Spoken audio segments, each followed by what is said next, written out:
Iran কখনো আত্মসমর্পণ করবে না। এই ঘোষণায় বিশ্ব রাজনীতিতে নড়েচড়ে বসেছে বহু দেশ। সম্প্রতি তেহরানে এক গুরুত্বপূর্ণ রাজনৈতিক সমাবেশে খামেনি বলেন, আমরা কখনো পশ্চিমা চাপের কাছে নত হব না। ইরান আত্মসমর্পণ শব্দটাই চেনে না।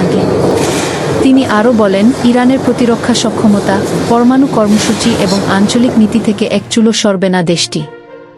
খামেনির এই বক্তব্যে আমেরিকা, ইসরায়েল এবং ইউরোপীয় রাষ্ট্রগুলো নতুন করে চিন্তিত। বিশেষজ্ঞদের মতে ইরান এখন শুধু প্রতিরোধ নয়, আক্রমণাত্মক কৌশলেও প্রস্তুত। রাশিয়া ও চীনের সঙ্গে ঘনিষ্ঠতা ইরানকে আরও আত্মবিশ্বাসী করেছে।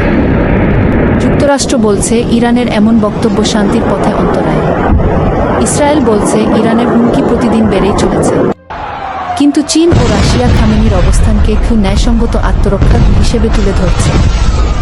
আমাদের পারমাণবিক কর্মসূচি, সামরিক প্রতিরক্ষা ও আঞ্চলিক উপস্থিতি, এগুলো আমাদের অধিকার। কেউ আমাদের থামাতে পারবে না।